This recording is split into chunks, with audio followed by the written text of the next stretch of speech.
Good morning, everybody, and welcome back to Football Talks. We're going through the papers this morning ahead of all of them transfer rumours and all of that speculation flying around the Premier League. We look through all the tabloids. We look through all of the stories online on this Sunday morning. It is our live show here on Football Talk. So get involved in the live chat, everybody. If you are new, over to the channel, of course, coming over from Football Talks, from Forever United TV, sorry. Please do get into the live chat. Give me your comments on this. We're starting today with the Arsenal situation. Now, obviously, last night the news broke that Victor Gyökeres has given his priority, according to Fabrizio Romano, to Arsenal, and he wants to wait to see what their decision is. And you would think if Victor Gyökeres, a player that is scoring 50-plus goals in a season, is giving his priority to Arsenal, then Arsenal would actually be, okay, let's just sign this player and get it done. But no, is the talk right now. And from the Arsenal side of things, there were reports actually coming out that Mikel Arteta actually prefers Benjamin Sesko, where Arsenal actually would like to go ahead and get the fit that Victor Gyökeres brings. Gyökeres brings that more experience. Obviously, he's scoring more goals. He is the top target for many European clubs this summer. Obviously, with that fantastic season he's had, he's won the League and Cup double with Sporting again. Obviously, he was a big part of the success story in the early stages of the Champions League campaign under Ruben Amorim as well. But right now, the situation is that this is not a guarantee. Now, Manchester United have, obviously, as we know, moved out of the race for Victor Gyökeres, and now that he's decided that his priority is the Arsenal situation. And I keep saying situation because there is definitely no guarantee that Arsenal sign Gyökeres. So, the first question I'm going to ask the chat this morning actually is, who should Arsenal sign? Who is the better striker for them and their position? Look, Zubimendi is in midfield, sorted. They know what they've got on the wings. They've got Martinelli, they've got Trossard, they've got Saka. They've got plenty of players there. Defensively, they probably maybe do need a little bit more, I would say. But we're talking here, what are Arsenal going to need to actually get up there and win this Premier League title? They're up against two teams, and I'll move on to Liverpool and City in a moment and what's happening with them. But Arsenal right now, realistically, without a striker, don't stand a chance. And they have got a perfect opportunity here. Even Arsenal cannot surely bottle this and balls this one up. Because they have got the best strikers around in Europe at the moment, right on their doorstep, waiting to come. You've got one who is the leading goal scorer in Europe, who's breaking all sorts of records right now. And with that, and him saying that he wants to move to Arsenal, if they don't get this done, is this the biggest fail ever in football, in transfer football history? I mean, that honestly, right now, for me, I think if Arsenal balls this up, I think it will be the biggest transfer. Biggest transfer. What's the right word? Disaster? Is that too strong? Disaster would be a word if Arsenal don't make something happen here. But yeah, actually on this one as well, I think that you've got Benjamin Sesko there who's been waiting, and Arsenal have had plenty of communications with his agents and with Leipzig regarding the package and what actually is necessary. Like Romano said though, Arsenal haven't entered into the negotiation phase yet for Sesko. It's just talks. So what are they waiting for? Honestly, right now, you've got two of the top strikers in Europe, arguably.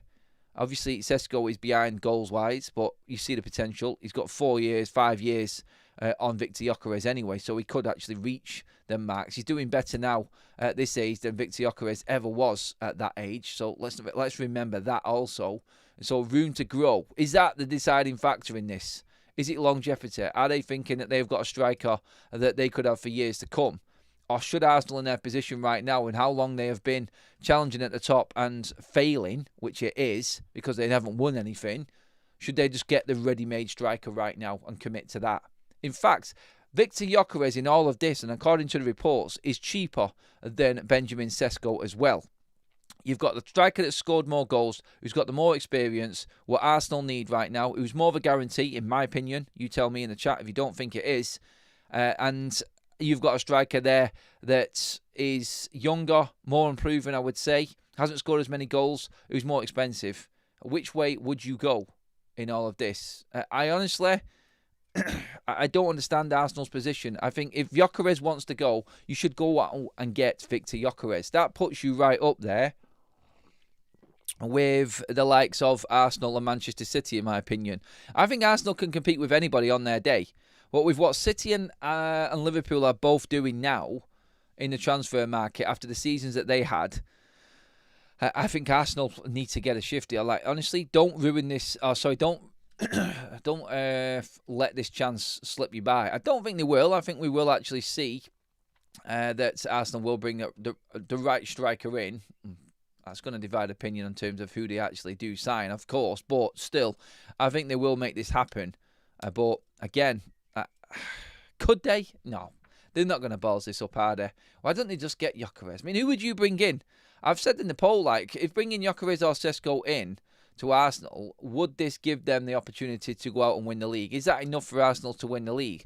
And automatically, 75% of you in the poll so far have actually said, no, it still doesn't. I don't think people can get past the faulty tower Arsenal theme. Like, they know that they're going to fail. They know that something's going to go wrong for Arsenal, no matter what happens. And as good as they are, there is that moment. Catastrophic is a good word, Lonan. Well said, mate. In terms of if Arsenal don't get this deal done or get the right striker in. It definitely would be. It's a calamity. Block says, thanks for renewing that membership, Block. I hate to say it, but Liverpool will walk the league. Is it that straightforward, everybody, that Liverpool are going to walk the league? I did a video yesterday in comparing Liverpool's and Manchester City's actual transfer business and what's actually going on this summer so far. Obviously, there's been a lot of comparisons. Liverpool spending all that money on Florian Wirtz, which is now confirmed. Medicals when he gets back this week off his holiday. That's the latest report on him. Obviously, Manchester City, Ait Nouri, Reinders, Shirkey, these players in are for about 15 million more than what Liverpool paid for one player. Now, Ait Nouri and Shirkey are fantastic signings. I don't know about Reinders yet. Obviously, Shirkey's got to do it in the Premier League. It's unproven. But Ait Nouri is a fantastic signing for Manchester City. He fits City perfectly. That's a scary one for me. Out of all the signings City have made, Ait Nouri is the best one. Liverpool, well, they're looking to bring in their own Premier League proven players, aren't they? Obviously, Frimpong and Wirtz, again, like City, unproven, but you know that they're good players, and they will do well at Liverpool. I'd be very surprised if they didn't, but them bringing in Kerkez now is the next move for Liverpool, and that's the next story, really, that we were going to touch on as well, which is that one now is just a matter of time, according to Fabrizio Romano. So that has dragged on quite a while, but Kerkez has been very, very clear from the get-go, is what is being said, and that is that it is all down to Liverpool. He wasn't going to go anywhere else. There wasn't even a chance that he was going to end up going anywhere else other than Liverpool. He's turned down several offers while the negotiations have been going on with Liverpool, and it's going to come down to just them finalising that deal. So I said it at the top of the show. This is why it's important for Arsenal to get in gear and get this striker decision made, because like Frimpong, Kerkez, Wirtz, and then Liverpool, when they sell players, are going to be in, you guessed it, for another striker. Because we're hearing about Luis Diaz, we're hearing about Nunez at Liverpool possibly leaving. The story so far regarding the situation with Liverpool and their striker hunt is they're in for Ekitike, not seriously yet, but they can't move an Ekitike or a striker until they sell players now, which would make sense. They're about to blow well over £200 million this summer alone, with them free signings coming in Frimpong, Kerkez and Wirtz. So they need to sell a striker. But if Liverpool move fast and get players out, then they're going to be in the market for a striker. And what if they took one of Arsenal's striker targets? Because if Gyökeres is still on the table, you could actually see Victor Gyökeres turning up in a Liverpool shirt next season. Sesko could easily turn up in a Liverpool shirt. Arsenal cannot waste time. This is something that they have constantly done all of the time in trying to get deals done. They haven't been quick enough. New sporting director in, obviously, at Arsenal because Edu has gone. So with City, obviously, strengthening the way they have, and they're not stopping. Liverpool doing what they're doing. They're getting stronger. At the moment, it's Liverpool and it's City. Arsenal, even with a striker, according to the poll in here, and myself also, are still behind City and Liverpool. What can Arsenal do to convince people that they are going to be title challengers or can win a major trophy? I don't know, because at the moment the football looks nice. It looks like they're playing a great brand of football. They competed at the highest level, like they're close in the Premier League, close in the Champions League. Is it the manager? I mean, after this season, if Mikel Arteta has not, with the players that are coming in, managed to win a trophy, the amount of money that he's now spent, I think we're looking then down the road here, and I think Arsenal making a decision on the next manager. My personal opinion on that, please do let me know what you think in the chat, everybody, in regards to Arteta in this season. If he doesn't do it this season, as in win a major trophy, or you know what is the level for? Does he need to win the league, Arteta? I mean, talk to me in the chat, everybody. Does Mikel Arteta need to win the league title to prove to you that he is good enough? Darwin Núñez, João Felix, remember them. Which league did they come from? Did they tear it up in the Premier League? Says Annie. Adam, so you don't rate Liverpool, says Baba. No, I think I just said that I do when they are favourites for the league title. Not sure what that one is, sorry. Let's see. Happy Father's Day to you two. A great show. My opinion is it is just a smokescreen by the United owners, linking United to all these top strikers, fully knowing that they won't sign any one of them. I think they will. Well, happy Father's Day as well. I think United will sign a striker. I think it is going to be a case of, I don't think it's waiting around to see what's available. I think United do have their options elsewhere, and I think they will go for the player that best suits what Ruben wants. But at the moment, it just seems to be like we're just a step behind everybody else in terms of what these strikers are looking for. Like Gyökeres making his decision on Arsenal. Obviously, some of the other bigger players are fully on board with moving to the likes of Manchester City and Liverpool as well. It's not the same for Manchester United. We're sort of fishing in a different pond right now to everybody else. And that, I think, is definitely something that we are going to struggle with until we start getting back up there again. But that's where the tough bit is. We might sign a Mbumo or maybe a keeper, but that's it. We will start with the season with Højlund and Zirkzee. Again, negativity is creeping into the United fan base, I'm afraid. Show says there's great numbers in Portugal. As well. Look at him in the Prem, pure disaster. I'd rather go for Osimhen for United than Gyökeres. There are obviously reports as well regarding Osimhen to Liverpool. Now that one would be intriguing. I did a show on that the other day on Football Talks, talking about where the situation is with Osimhen. Now Osimhen is definitely an option for Liverpool. Again, Liverpool right now are in a position where they need to sell Darwin Núñez.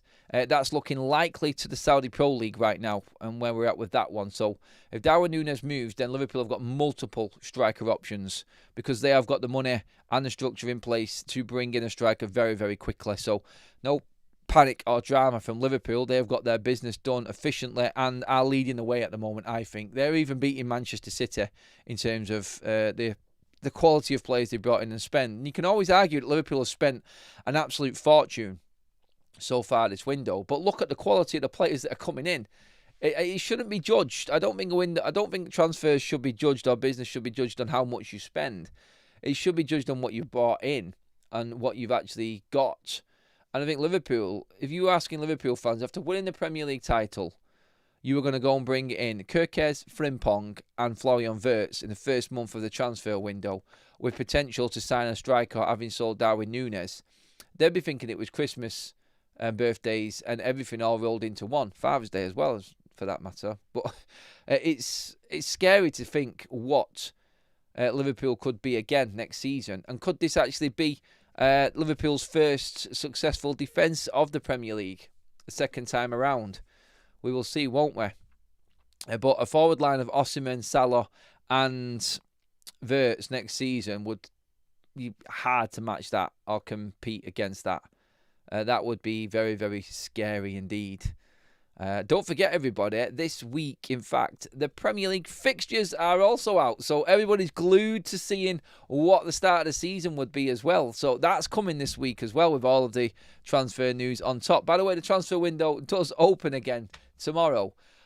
So, yeah, that's a week in limbo mode where actual deals could still be done. They can still agree deals. They just can't be officially announced. So expect a lot of announcements this week after it reopens tomorrow, the transfer window. So that obviously the Club World Cup started last night. Inter Miami were in action, and that's all underway now. So the window opens a day after that competition starts. So tomorrow, we're looking probably at Liverpool finalising Wirtz at some point throughout the week with it being reopened again.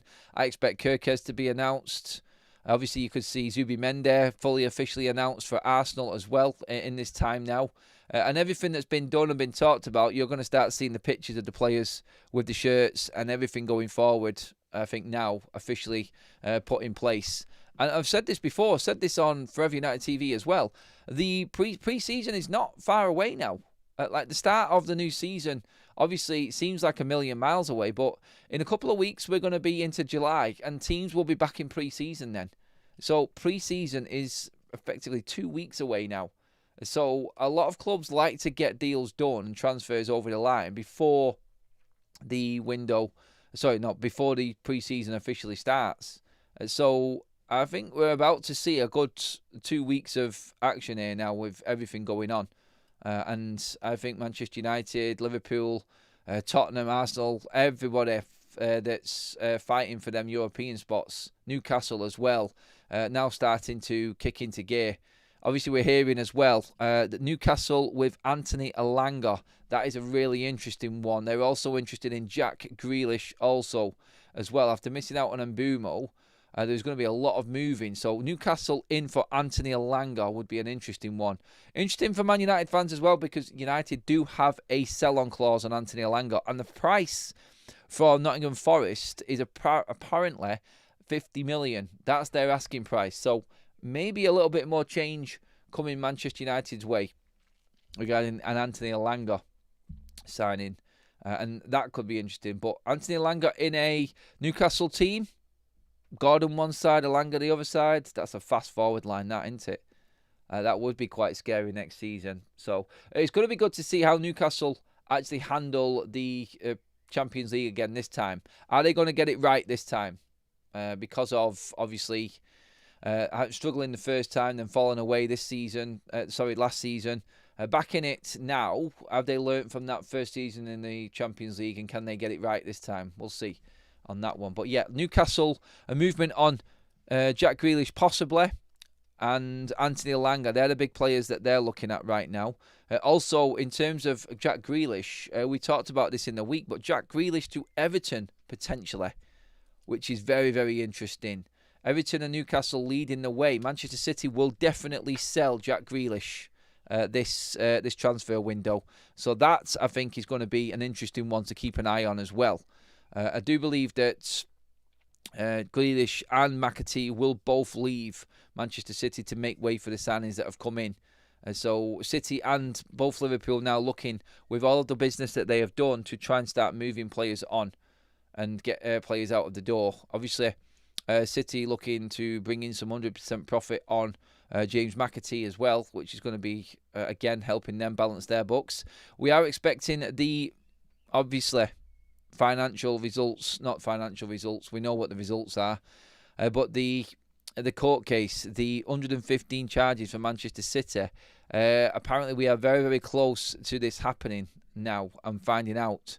I read a great article from the Swedish Rumble who was talking about why Manchester City will be found guilty and how in most cases like this, or not so much like this, but in most cases it is always with that many charges in question, City will get pulled on something, and there is going to be a big punishment for Man City coming up. So with that coming up, it's very interesting, and it's interesting what City are doing right now in spending as much money as possible.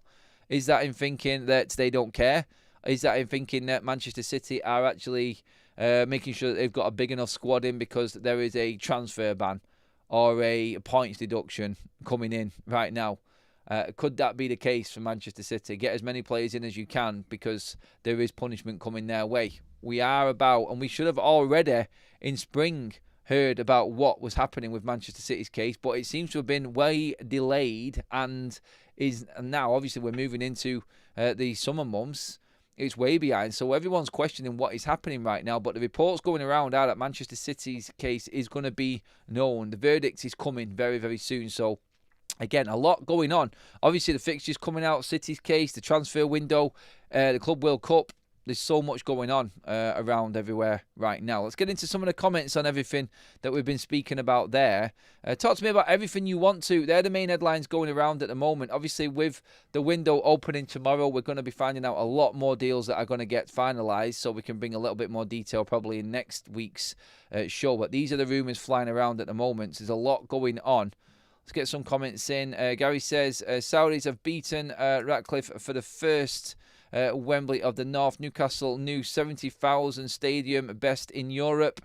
They haven't beaten because it's still not bigger than Man United's ground. So, yeah, that was always going to happen with Newcastle anyway. But, no, they've not beaten us to anything, mate, to be honest.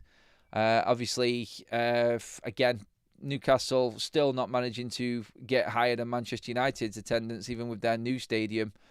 So, yeah, don't worry about that. Arteta may not buy Gyökeres or Sesko and get Rodrigo instead. I could see Arteta signing Morata as he's Arteta's mate. That would be an absolute travesty. If they bought Rodrigo in instead of Gyökeres or Sesko, that automatically, for me, puts Arsenal into a top four fight instead of a Champions fight. That for me, Rodrigo is the wrong player for Arsenal. He's just similar to what they've got. It's not the right type of play. They need an out-and-out striker, Arsenal. And if they don't go out and buy an out-and-out striker, like Gyökeres, like Sesko, then they will get nowhere near even challenging for that title next season for me.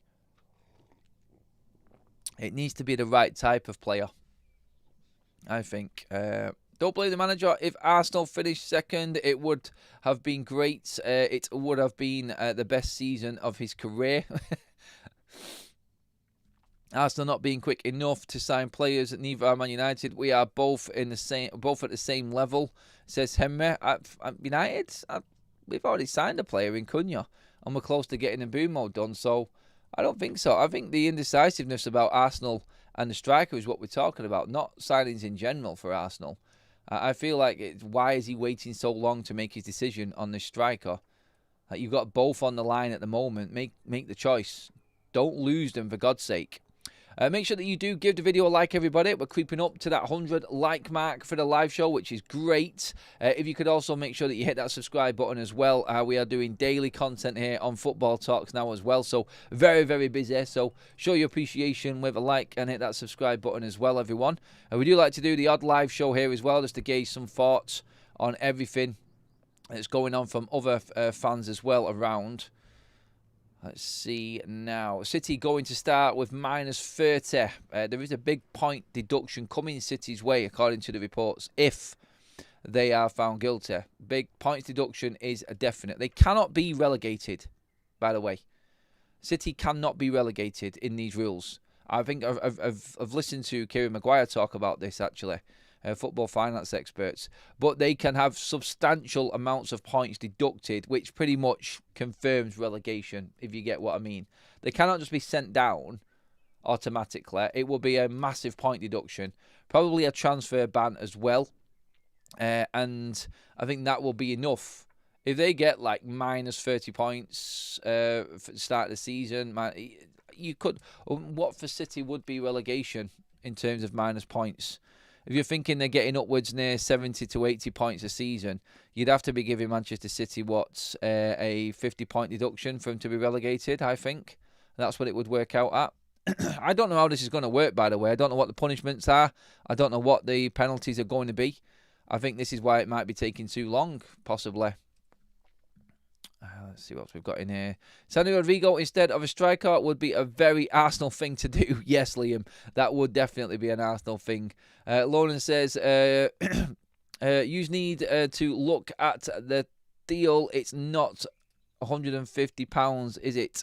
What's that on? As in Florian Wirtz's deal. No, Florian Wirtz's deal for Liverpool, by the way, is a complete transfer fee of 116 million. It's 116 million. To break down Florian Wirtz in terms of everything, the full package is 200 million plus if you include the wages and the contract and the agent's fees, and it will cost Liverpool 40 million pounds a year in PSR to buy Florian Wirtz. So if you see that as Liverpool competing at the top consistently and challenging for the big trophies, 40 million a year for them is peanuts, considering the extension to the stadium, the matchday revenues going up, the money that's involved in the Champions League also, and the Premier League standings, which is only going up. Liverpool can comfortably afford Florian Wirtz at 40 million a season throughout his contract length. That's how PSR works. The payment structures are over the actual duration of the contracts of the player. So this summer, Florian Wirtz has cost Liverpool 40 million quid. That's the reality of football finance, I'm afraid. Yes, they'll still be paying 40 million quid next season and the season after and the season after and into the fifth year, of course. But if you are consistently at the top, that's not a problem. It's when you drop out, that's when you start to have financial difficulties. And that's why Aston Villa are struggling with PSR. And again, like Aston Villa having to sell players like Emi Martinez to Manchester United possibly is something that could happen. They are struggling to bring players in. Loans might be a way forward for Aston Villa this season as well. They are the one club that is struggling with PSR. They are the one club that is struggling with everything financially this season out of everyone. Everyone else looks quite clear on PSR and have got their ships in order, but Aston Villa, not so. It's a lie and a smear on Arteta to suggest that that's before Andrea Berta, Arsenal/Arteta didn't have any interest in Gyökeres. I don't know who said that. Obviously, if you are any club of high standing, you are going to be well aware of every single player in the world. And yes, Arsenal would have been interested in Victor Gyökeres before, as well as every other top European club. Everybody knows everybody. And everybody's got scouts tracking every single player on the planet. It's about the club's structure and that recruitment team then to get deals over the line. That's it. That is it. Leon Bailey to the Saudi Pro League is one that could happen. Leon Bailey would fetch decent money. And again, just like Duran leaving Aston Villa, that shows you exactly where the financial situation is with Villa at the moment. It's on a knife edge. It really is. Adam, it's imperative that we get a goal-scoring number 9 for next season. Otherwise, I fear for Ruben Amorim's future. We do need a number 9. We need a better number 9.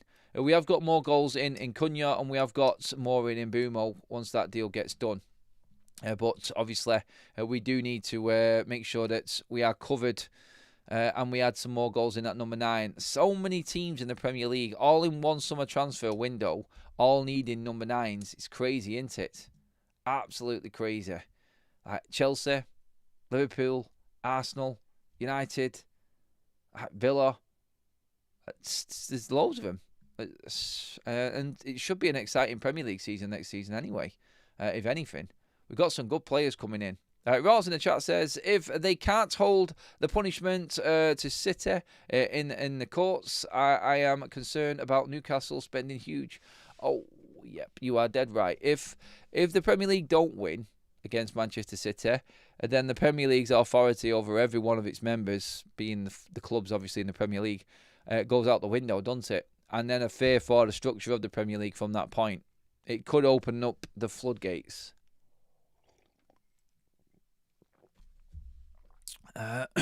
Big gulp of coffee. Let's see what we've got in the chat here. Actually, let's just have a quick check through all of the other stories floating around right now. Keith Andrews, a surprise candidate to replace Thomas Frank, who is now moved across to Tottenham. Let's see now. Mathis Tell is expected to sign a 6-year contract at Tottenham until 2031. Remember that loan deal that was put in for Tell in January. Now expected to make that deal permanent. That is the news going around that deal right now. Just checking out on everything else. Obviously, there have been the reports of other clubs in for Bryan Mbeumo. That is still the stance as it is. There is always interest in the best players. Bryan Mbeumo is only interested in Manchester United still. But there is a chance that Johan Wieser as well, his strike partner, could be on the move from Brentford. Brentford looking like they're going to get absolutely rinsed this summer. Thomas Frank's gone and Mbeumo is on his way. If they lose Wieser as well, they really could be up against it. But Johan Wieser is a player that could be on the move also. Tottenham interest there. I think Manchester United should actually be looking at Wieser as well. Definitely. Let's just bring up a couple more reports. The main headlines are all around Arsenal and their hunt for a striker right now. In fact, in terms of Liverpool and moving players on, we did mention this before, but did you see the report that came out yesterday, in fact, for Andy Robertson is leaving Liverpool and is in talks with a potential move to Atletico Madrid. So that could be something that's happening as well. Liverpool losing both fullbacks and bringing in improvements on them. That's what you call proper football structure and organisation. And sadly, there are only a few sides that are in that position and can actually go out and do that in one transfer window. And for everybody else, unfortunately, it is the champions. It is Liverpool. And nobody wants to hear that they're improving after winning the league, but it does look like that is what is happening right now. How many points will Everton be deducted next season? No reason yet, but I'm sure that the Prem will find one. Still, no breakfast in bed, son. Son for sale. I get it, son for sale. Everton are actually quite safe when it comes to PSR this summer as well, apparently. So, yeah, I get what you're saying there, tongue-in-cheek block in that. They will rather find somebody else in the Premier League to punish rather than Manchester City. Yeah, I get it. It will, Adam, open the floodgates if City get away with it. Can't you imagine the Glazers get loose with their billions, though? Can't imagine they will. No, definitely not, mate. Definitely not. But, yeah, looking at everything that's going on right now, that decision on City in the financial aspect and the charges that are on them, that will open up a can of worms either way. It will. It's either the Premier League are going to solidify their stance and obviously continue as the powerhouse in European football, or City win and make them look like complete and utter fools. And then everybody's then starting to take advantage of that. And I think other clubs will then start to really test the resolve of the Premier League. They won't stand for City getting away with it, I don't think. Definitely not. But right, that pretty much finishes our show, everybody. Thank you so much. All the contributions, everybody involved in the show. Please give the video a like on the way out. That should get us closer to that 100 live like mark, which would be epic. Again, the channel is growing and is going from strength to strength. We've only started it this year, but to be closing in on 5K already is absolutely brilliant. So really appreciate you all being in on the live show and all of your comments on the videos that we do also. So thank you again, everybody. That will wrap things up for now. I will see you all later on this afternoon. Have a great Father's Day, everyone. I'll keep you up to date with everything that's going on. So stay tuned. Make sure you hit that subscribe button here on Football Talks and on Forever United TV for all of your information on United. And I will see you all later. Have a great day, everybody.